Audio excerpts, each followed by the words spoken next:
Hello दोस्तों, एक बार फिर से स्वागत है आप सभी का आपके अपने ही चैनल दीप सुपरविजन में। उत्तराखंड में 30 नवंबर 2024 को उत्तराखंड डीएलएड प्रवेश परीक्षा का आयोजन कराया गया था। उसके बाद अब तक लगभग 3 माह पूर्ण हो चुके हैं और अभी तक इस परीक्षा का परिणाम जारी नहीं किया गया है। और यूपीएससी ने इसमें क्या चीज़ें कही हैं, यूपीएससी ने क्यों अभी तक भर्ती का जो परिणाम है, जो परीक्षा का परिणाम है, वो क्यों रोका है अभी तक, और क्या क्या इसमें अड़चनें आ रही है परिणाम में, उसको हम इस वीडियो के माध्यम से पूरे विस्तार से जानेंगे। उससे पहले अगर अभी तक आपने हमारे चैनल को सब्सक्राइब नहीं किया है तो चैनल को भी सब्सक्राइब कर लीजिएगा। तो आइए वीडियो शुरू करते हैं। तो जी हाँ, 3 माह बाद भी डीएलएड का परिणाम घोषित नहीं, कैसे मिलेंगे बेसिक शिक्षक। बेसिक अध्यापक बनने की तैयारी में जुटे हजारों छात्रों का बढ़ता जा रहा इंतजार। तो देहरादून की ये पूरी खबर है। इसमें कहा गया कि जो प्राथमिक व उच्च प्राथमिक विद्यालयों के सहायक अध्यापक बनने की तैयारी में जुटे हजारों अभ्यर्थियों का डीएलएड जो diploma in elementary education DElEd प्रवेश परीक्षा का परिणाम 3 माह बाद भी घोषित नहीं हो पाया है, जिससे करीब 61,000 अभ्यर्थियों का इंतजार बढ़ता जा रहा है। जो 61,000 जो अभ्यर्थी थे जिन्होंने इस प्रवेश परीक्षा में फॉर्म भरा था और उसके बाद एग्ज़ाम दिया था, उनका अभी तक रिजल्ट यहाँ पर को जारी नहीं किया गया है। तो अभ्यर्थियों का इसमें कहना है कि जब तक जो डीएलएड प्रशिक्षण का समय प्रारंभ नहीं होगा तो कैसे डीएलएड प्रशिक्षु मिलेंगे और कैसे बेसिक शिक्षकों के रिक्त सैकड़ों पदों को भरा जा सकेगा। तो यहाँ पर को जो डीएलएड प्रशिक्षु हैं जिन्होंने इस बार फॉर्म भरा था और जिन्होंने इस बार एग्ज़ाम भी दिया है, तो उनका अगर परिणाम ही जारी नहीं किया जाएगा तो 2 साल का इसके बाद प्रशिक्षण होता है, तो कैसे बेसिक शिक्षक भविष्य में यहाँ पर को मिल पाएंगे। तो ये डीएलएड प्रशिक्षुओं ने यहाँ पर कहना है। दूसरी ओर प्रदेश के 13 जिला शिक्षा एवं प्रशिक्षण संस्थान डाइट भी डीएलएड के पहले बैच की कक्षाएं प्रारंभ करने का इंतजार कर रही हैं। प्राथमिक विद्यालयों में शिक्षक बनने के लिए उत्तराखंड विद्यालय शिक्षा परिषद हर वर्ष प्रवेश परीक्षा करवाता है यहाँ पर को, और 13 जिलों के डाइटों की 650 सीटें यहाँ पर को होती हैं। 13 जिलों में जो डाइट होती हैं, प्रत्येक डाइट में यहाँ पर को 50 सीट होती है एक डाइट में। तो 13 डाइटें हैं यहाँ पर को, तो गुणा 13 करेंगे तो करीब 650 यहाँ पर को कैंडिडेट प्राप्त हो जाते हैं एक बैच में। और जो यहाँ पर को जो परीक्षा थी इस बार 30 नवंबर 2024 को आयोजित कराई गई थी, जिससे कि 61,000 जो अधिक अभ्यर्थी थे इस परीक्षा में अपेयर हुए थे या इन्होंने प्रतिभाग किया था। परिणाम घोषित होने के बाद चयनित अभ्यर्थी 2 साल तक जिला शिक्षा एवं प्रशिक्षण संस्थान में प्रशिक्षण देंगे और उसके बाद बेसिक शिक्षकों के रिक्त पदों पर आवेदन के पात्र हो पाएंगे। क्योंकि यहाँ पर कोई प्रवेश परीक्षा है, उसके बाद क्योंकि लगभग 61,000 यहाँ पर अभ्यर्थियों ने इसमें प्रतिभाग किया है, उनका जो चयन सूची है, क्योंकि 650 ही अभ्यर्थी यहाँ पर को चयन होने हैं। और उसके बाद जो 2 साल का प्रशिक्षण होता है, उसके बाद टीईटी की जो परीक्षा होगी वो परीक्षा पास करने के उपरांत यहाँ पर को रिक्त पदों के सापेक्ष शिक्षकों के लिए आवेदन भर्ती में वे कर पाएंगे। उधर उत्तराखंड विद्यालय शिक्षा परिषद के सचिव विनोद प्रसाद सिमल्टी ने बताया कि डीएलएड प्रवेश परीक्षा का परिणाम तैयार किया जा चुका है। यहाँ पर को परिणाम तो यहाँ पर जारी हो चुका है। अब इसमें अड़चन क्या आ रही है, लेकिन कुछ अभ्यर्थियों के उम्र सीमा को लेकर के न्यायालय जाने और न्यायालय के मामले में विचाराधीन होने के कारण यहाँ पर को जो परिणाम है वो घोषित नहीं किया जा सकता है। यहाँ पर को देखिए, कुछ अभ्यर्थी इस मैटर में यहाँ पर को जो प्रवेश परीक्षा हुई थी उसमें यहाँ पर को न्यायालय में चले गए हैं। उस उम्र सीमा का विवाद था, क्योंकि यहाँ पर को जो डीएलएड प्रवेश परीक्षा होती है और उसके लिए आवेदन जो होता है उसमें 30 जो जनरल कैटेगरी हैं, यहाँ पर जनरल कैटेगरी में 30 वर्ष की आयु सीमा होती है। केवल आप 30 वर्ष तक, अगर आप 30 वर्ष या 30 वर्ष से कम आयु आपकी है तभी आप जो डीएलएड प्रवेश परीक्षा के लिए अपेयर हो सकते हो, आप डीएलएड प्रवेश परीक्षा दे सकते हो। 30 से ऊपर आप जनरल कैटेगरी में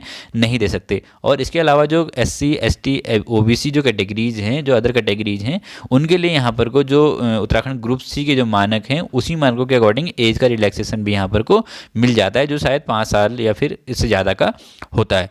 तो यहाँ पर को जनरल कैटेगरी के लिए केवल 30 वर्ष ही यहाँ पर को उम्र सीमा है। तो कुछ अभ्यर्थी यहाँ पर को अब, क्योंकि कुछ अभ्यर्थियों की मांग है कि इस उम्र की सीमा को यहाँ पर को बढ़ाया जाए, और इसके लिए कुछ लोग यहाँ पर को न्यायालय में भी चले गए हैं और ये मामला अब न्यायालय में यहाँ पर को विचाराधीन है, जिसके कारण यहाँ पर को जो परिणाम है वो घोषित नहीं किया जा रहा है। जैसे ही कोई निर्णय होता है तो परिणाम जल्दी ही घोषित कर दिया जाएगा। ये जो सचिव हैं यूपीएससी उत्तराखंड विद्यालय शिक्षा परिषद के विनोद प्रसाद सिमल्टी, उन्होंने ये बात कही है कि परिणाम जो है वो रेडी हो गया है, तैयार हो चुका है। बस न्यायालय का अगर संकेत मिलता है तो उसके बाद हम परिणाम जारी कर देंगे, ये बात यहाँ पर को कही जा रही है। इसके अलावा भी यहाँ पर को देखिए यहाँ पर को क्या हो रहा है, यहाँ पर को अभ्यर्थियों को क्या नुकसान हो रहा है वो भी चीज़ें हम देख लेते हैं। इस पूरी खबर में ये भी चीज़ें कही गई हैं। उससे पहले इसमें क्या होता है, साइंस ग्रुप में भी 350 सीटें होती हैं, क्योंकि हमने बताया था कि 650 यहाँ पर को टोटल सीट उत्तराखंड में है। 13 डाइटों में 650 सीटें हैं, एक डाइट में 50 सीट है। तो 50 उसमें से साइंस ग्रुप के 325 सीट, आर्ट्स ग्रुप के 325 सीटें हैं यहाँ पर को। तो अगर एक डाइट में 50 सीटें हैं तो वो 25 सीटें साइंस ग्रुप के लिए होंगी और 25 सीटें जो होती हैं वो आर्ट्स ग्रुप के लिए यहाँ पर को रिजर्व होती हैं। तो अभ्यर्थियों को क्या नुकसान हो रहा है, सरकार ने अप्रैल 2024 में बेसिक शिक्षकों के 2,906 पदों के लिए भर्ती प्रक्रिया प्रारंभ की। अभी तक 5 राउंड की काउंसलिंग के बाद भी 704 यहाँ पर को पद रिक्त बचे हुए हैं, क्योंकि डीएलएड पात्र अभ्यर्थी कम होने के आवेदन के प्राप्त नहीं हो रहे हैं। आरक्षित श्रेणी की स्थिति और भी चिंताजनक है। अनुसूचित जाति, जनजाति, ओबीसी आदि श्रेणियों के कई मेधावियों का चयन सामान्य सीटों की मेरिट के आधार पर हो गया है। ऐसे में अब जो कैटेगरी हैं, कैटेगरी कोटे की सीटें यहाँ पे रिक्त रह गई हैं। डीएलएड करने में रुचि दिखा रहे हैं यहाँ पर को अभ्यर्थी। कौन कौन से अभ्यर्थी हैं जो डीएलएड करने में रुचि दिखा रहे हैं? डीएलएड की उपयोगिता इसलिए भी ज़्यादा बढ़ गई है कि सितंबर 2023 में सुप्रीम कोर्ट ने एक मामले की सुनवाई के बाद प्राथमिक कक्षाओं के शिक्षक के लिए बीएड की मान्यता को निरस्त कर दिया गया यहाँ पर को 2023 में, क्योंकि बीएड अब प्राइमरी में वैलिड नहीं है।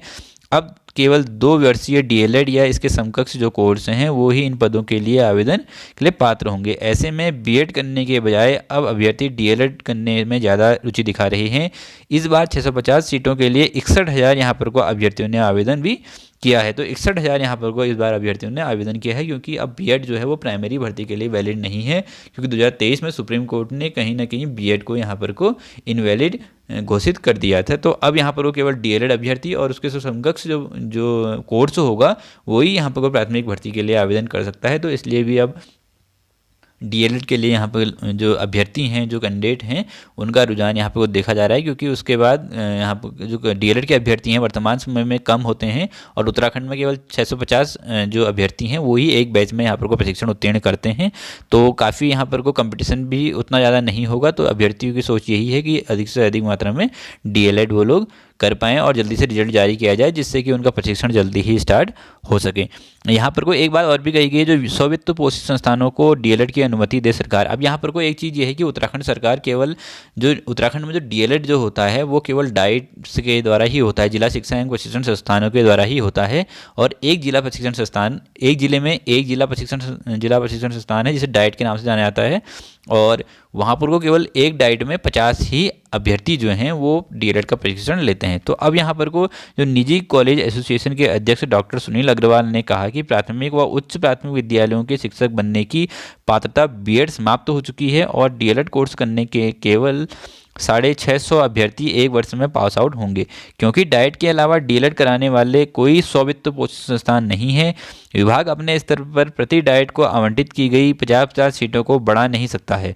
इसकी अनुमति राष्ट्रीय अध्यापक शिक्षा परिषद एनसीटीई से लेनी होती है। यदि सरकार को बेसिक शिक्षक भर्ती के लिए पात्र अभ्यर्थी चाहिए तो स्ववित्त पोषित संस्थानों को भी डीएलएड की अनुमति यहाँ पर को देनी पड़ेगी। तो अब जो उत्तराखंड के जो प्राइवेट कॉलेज हैं या फिर जो सेल्फ फाइनेंस कॉलेज हैं वो भी अब बीएड अपने संस्थान में कराने की अनुमति यहाँ पर को सरकार से मांग रहे हैं, जिससे कि जो डाइटों में जो 85 अभ्यर्थी कर पाते हैं एक बार एक बैच में, तो अब उनकी संख्या को बढ़ाया जा सके और कहीं ना कहीं उत्तराखंड में जो बेसिक शिक्षा है या फिर प्राथमिक शिक्षकों की जो वैकेंसीज़ हैं वो काफ़ी ज़्यादा मात्रा में उत्तराखंड में खाली हुई हैं, तो उनको भी समय के साथ भरा जा सके। तो यही पूरी खबर है, इसमें ये बातें कही गई हैं। और 19 में भी यहाँ पर को प्रवेश परीक्षा कराई गई हैं, जिनकी नियुक्ति के लिए 2900 जो 7 पद हैं वर्तमान में, उनमें अभी नियुक्ति प्रक्रिया लगभग जो भर्ती है वो कंप्लीट हो चुकी है यहाँ पर को। उसके बाद 2021 वाला बैच जो है वो वर्तमान में पास आउट हो चुका है और अब वो नई भर्ती की यहाँ पर को मांग कर रहा है। जो डॉक्टर धन सिंह रावत जी हैं उत्तराखंड के शिक्षा मंत्री, उन्होंने द्वितीय चरण की भर्ती की यहाँ पर बात कही थी जब ये भर्ती निकली थी 29 पदों में। तो उसके बाद उन्होंने कहा था कि द्वितीय चरण की भर्ती भी जल्दी निकलेगी इन अभ्यर्थियों के पास आउट होने के बाद। तो वो अभ्यर्थी भी अब 2021 वाले बैच के अभ्यर्थी भी अब पास आउट हो चुके हैं और अब वर्तमान में 2024 के लिए भी उसके बाद एक परीक्षा आयोजित करा दी गई है। उसके बाद एक प्रवेश परीक्षा यहाँ पर को 2023 में 22 में भी 23 में भी कराई गई।